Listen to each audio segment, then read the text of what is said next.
Hello, all. Welcome to episode 5 of season 3 of Any Other Anythings.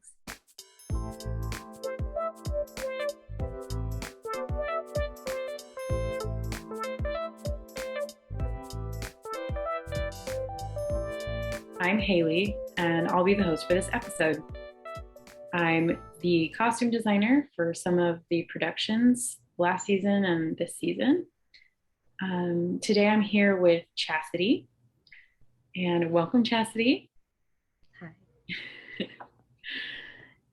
In a minute, we'll get into more of your origin story, but I wanted to start with a little check-in and resourcing first. So maybe we'll do our check-in and then just take a breath together. Is that okay with you? Absolutely. All right. So yeah, why don't you check in first? How are you doing? I am doing well. I am very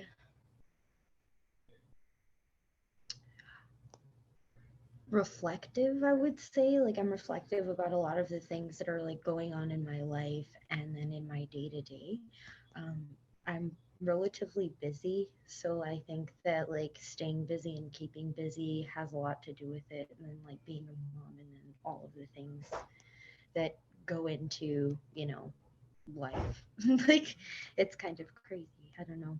I I'm just really reflective on like the journey I'm on and like how often like I dismiss like I guess the growth that I've had over like my 26 years of life. Like, I'll be 27 this year, so Mm-hmm. yeah, Mm-hmm. it's Yeah, interesting. So how are you, Haley? that's awesome. Um, I'm good. I am a little bit tired and have a headache, but I laid down before this, so it's on the up and up. It's getting better.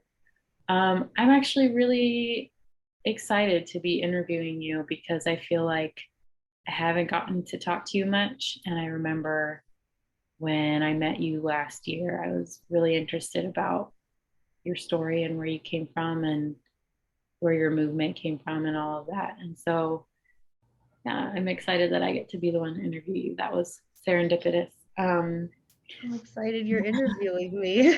So like that's awesome. Yeah, so I'm really glad that I get to do this. Um, and then, yeah, let's just maybe take a breath. So if we can we do a 4 count in, 7 count hold, and an 8 count out? Does that make sense? 4 count in, 7 count So we can hold, hold 8 count 8 count out. out. Yeah, so Yeah. we'll do that. Do you want to count in your head or do you want me to count? Yeah. Okay, Or we'll we count in our head. Yeah. Okay, we'll just kind of feel it out and count in our heads. So, yeah. Okay. All right. So let's go.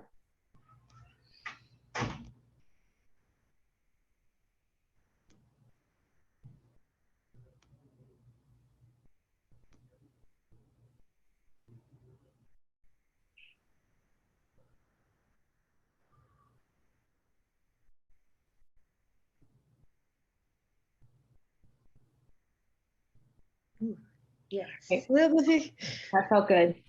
importance of breath, absolutely. Yeah, Thank yeah, you for that. yeah, for sure. All right. So one of the things we're doing slightly differently this season is dividing out each episode into 3 segments. So one segment focuses on your creative personal history. One is talking about behind the scenes of our most recent projects. And the last section is where we lean into any other anythings. So we lean into the title kind of and talk about anything today that's kind of sparked today. And for a little transparency, we have talked about the structure and content of today prior to recording. So while a lot of the content is spontaneous, the form is pretty much set and agreed on by both of us. So just for the audience, so they're up to date on that. And then, so up first, we have, up first, I'll be holding space for Chastity's origin story on this platform. And origin stories can take many shapes, but we can think of them as clues throughout our lives that suggested we'd end up where we are today, either physically, professionally, or personally. So, kind of like you were saying, just you're in this reflective mood, so that's going to go along great with this. Another way to think of this story is it's a part of our journey that doesn't necessarily make it into our bios or websites, but they're definite threads that have been a part of our life. So maybe not something as obvious as education, or that could be a part of it, but something that has been a thread throughout your life. So today I'll be holding space for Chastity to share her story.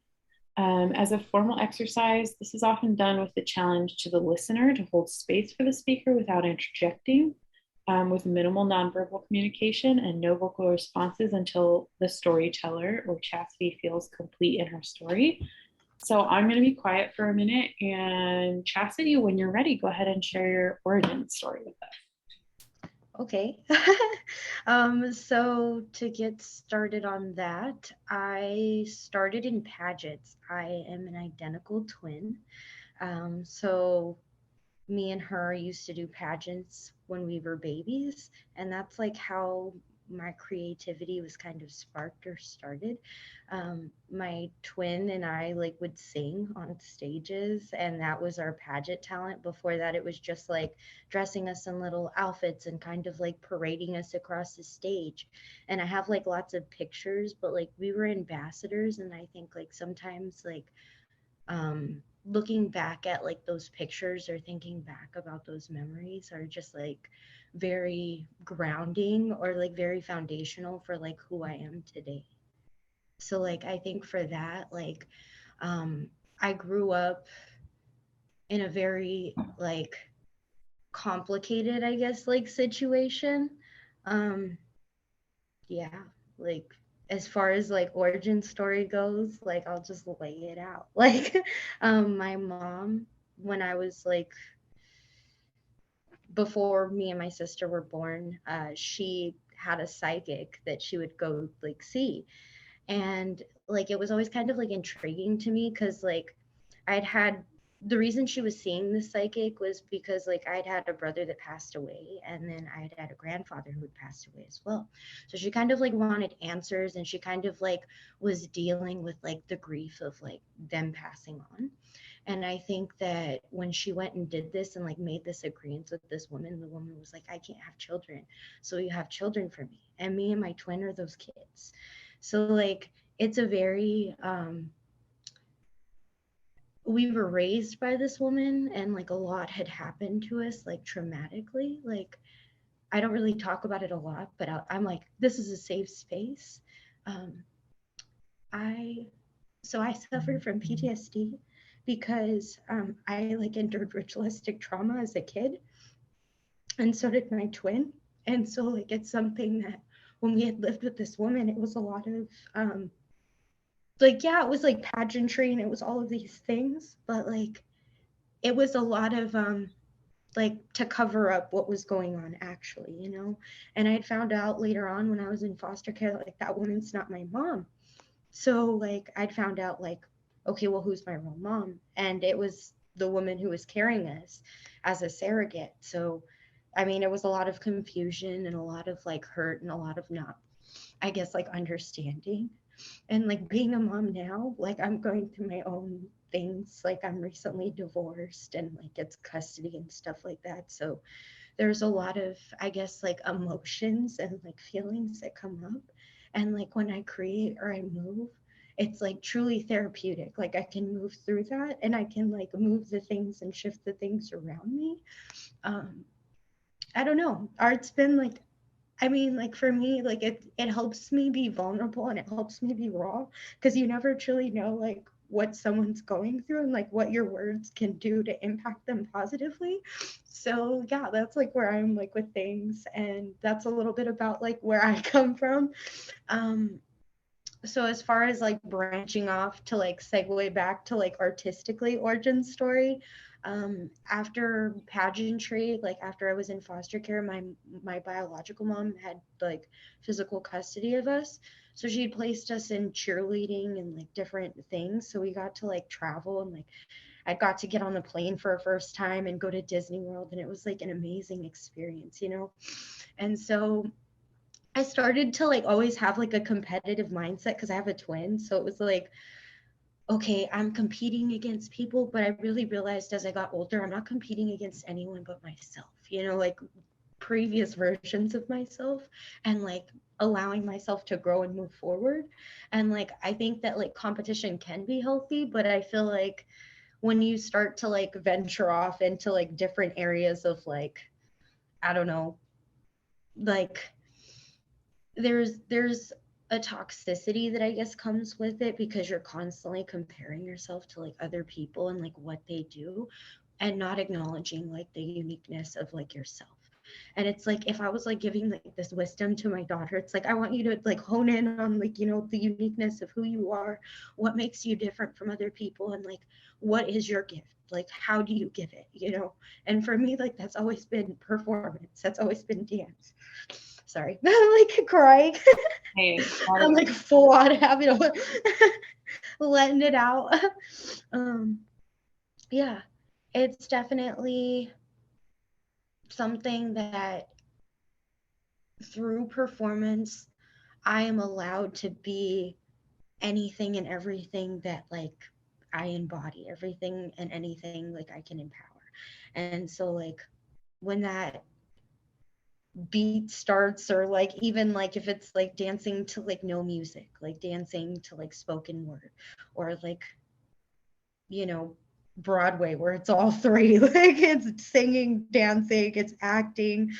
um I just get really into the creative process, because you can use like what you've been through in life to really like focus on like, these are the emotions that I get to have and that I get to kind of like release with boundaries, because I feel like it's an exchange. Like sometimes you don't realize like with other people, like the audience also has boundaries, and it's like that's why people get up and they walk away like that, you know, like in a performance. And sometimes you want to push people's boundaries, but you don't want to push it so hard that the person's not willing to like listen to you, or they're not willing to like see you. And a lot of times people aren't willing to see past what they see, you know. And I think that that happens to me often. Like people see like, oh okay, like you seem average, or you seem like, you know, like things have gone well in your life. And I think that that shows that I've been successful and like, you know, growth in my life, because there was a lot of things that like happened to be, you know,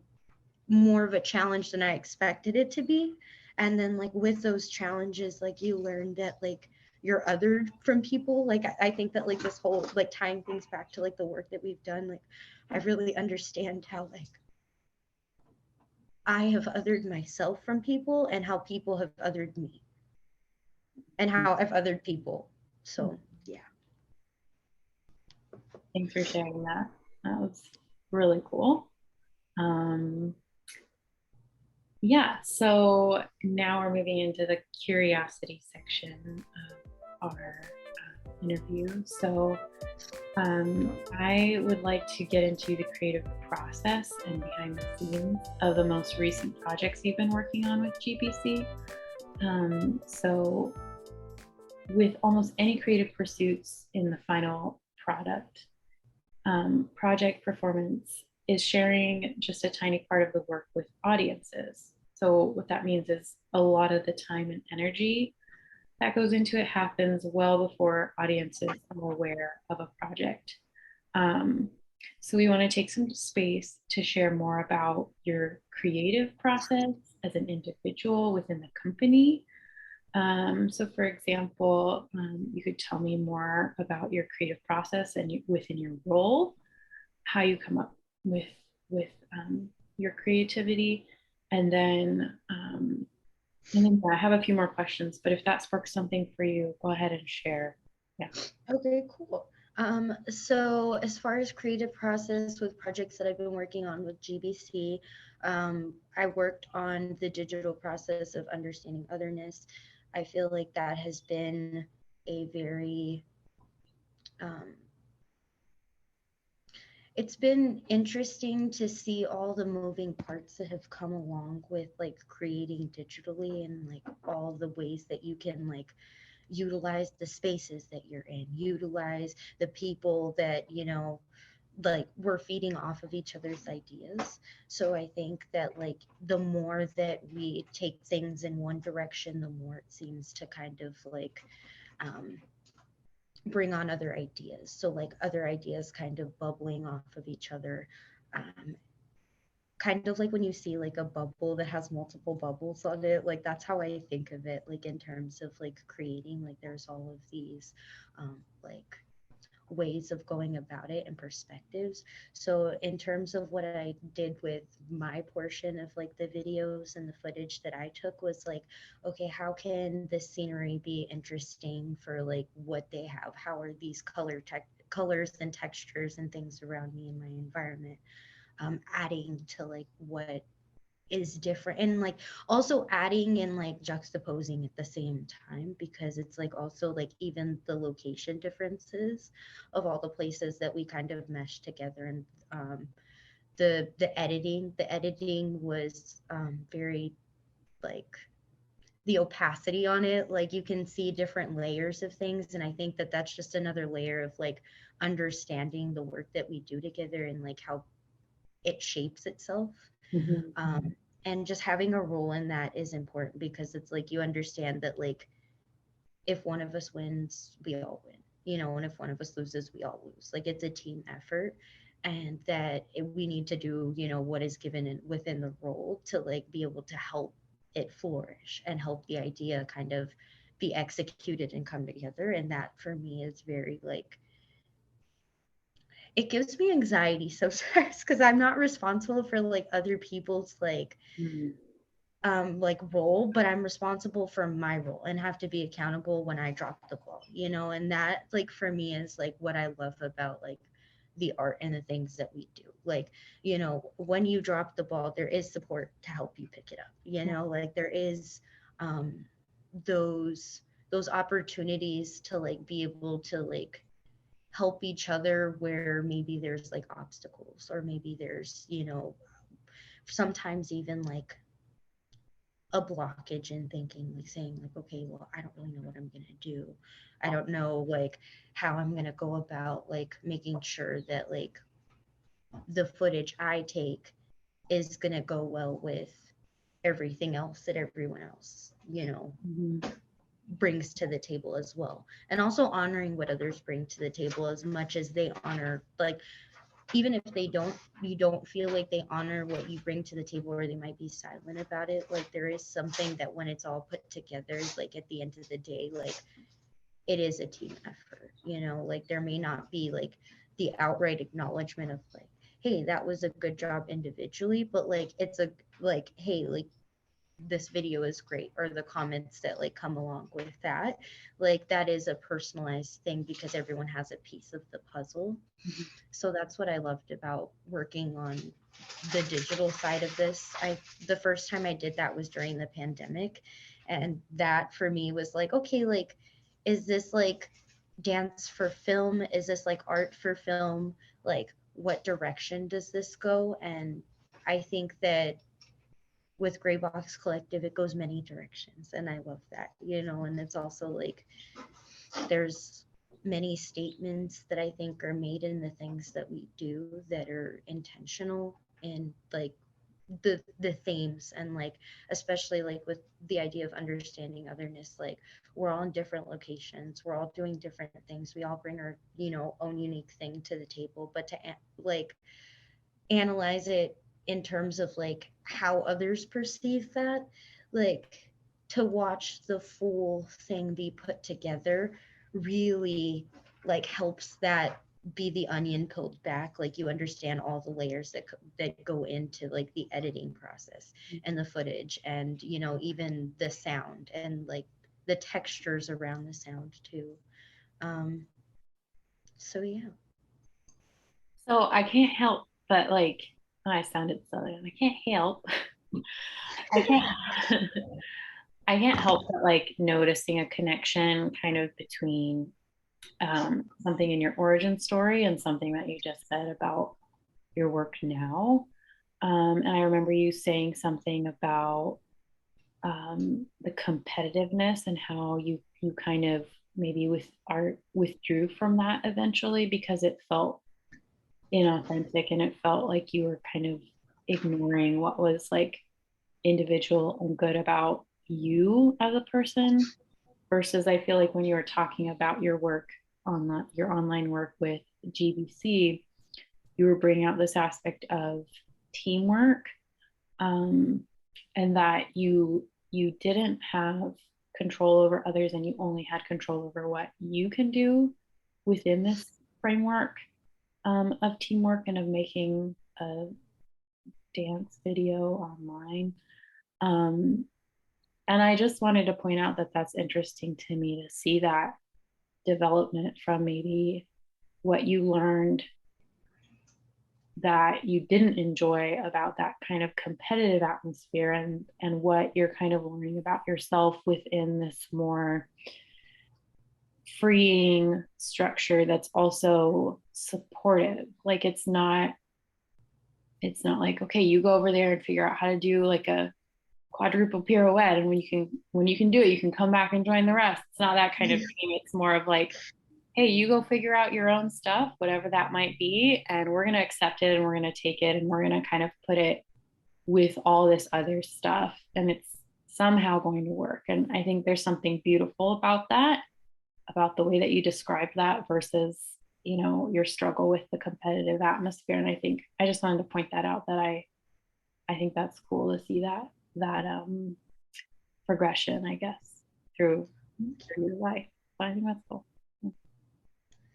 I mean, it's definitely something that, like, as you spoke about it, like, I wasn't aware of that, like, when I was saying it, but honestly, like, thinking about it, it's like, yeah, like, the competitive side or, like, even commercial side of, like, dance is really, like, cutthroat.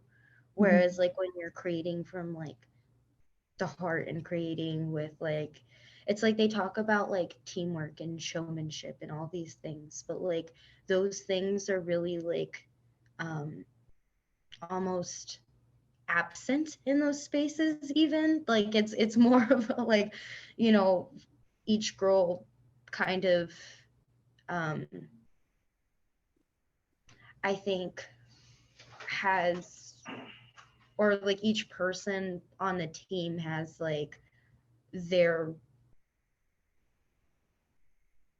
like, they execute it as a whole or like nothing, Right, and it's like right. there's no, and like if we were to do like a dance video where it was that way, or like an art video, or like, it's like, because not everybody in that space is like gonna consider themselves a dancer. They might consider themselves a mover, and that was something I also thought as well. Like, we, like, within GBC, like, move, and like movement is dance, and like, I don't know, there's a lot of like breaking it down for me, but I love that we get to like wear those many hats, Yeah, yeah, that's cool. including this. I'm all with my journalism background. I love it. Oh, nice.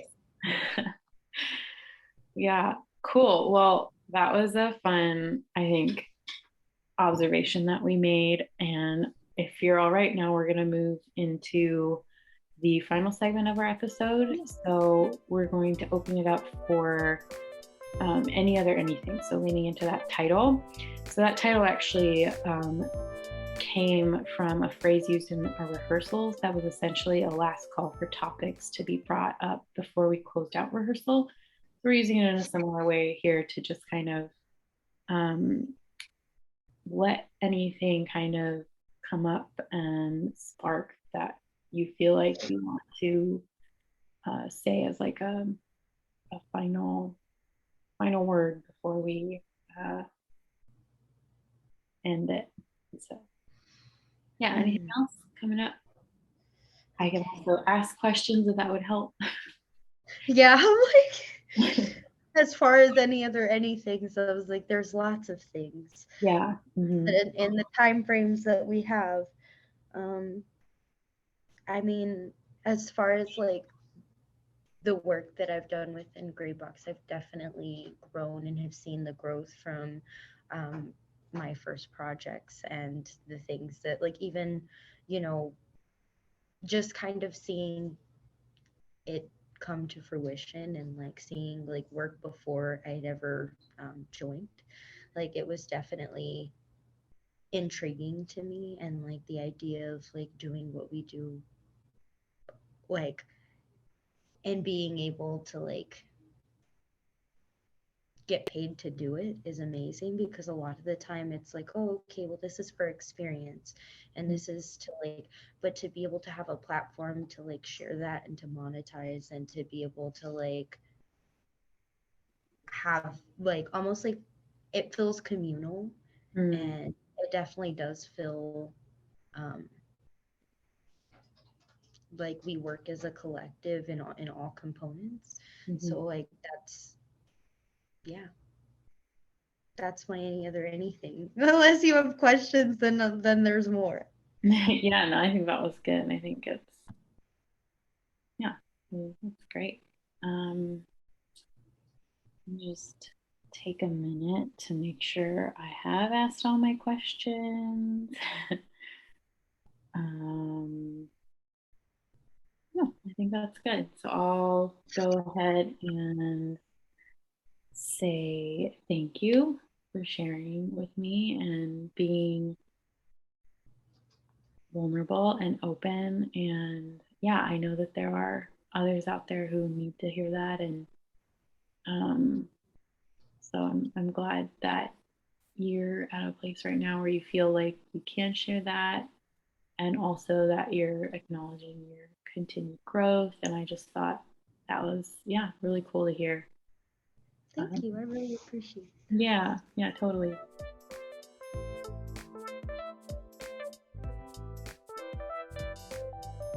Alrighty. Hey, listener, thank you so much for taking the time and energy to listen to the episode of Any Other Anythings. Be sure to check out the show notes for links to find out more about the podcast, the speakers, and Graybox Collective. You can also go to grayboxcollective.com/podcast for a full transcript of the episode. Thanks again for listening, and catch you on the flip side. See you next episode.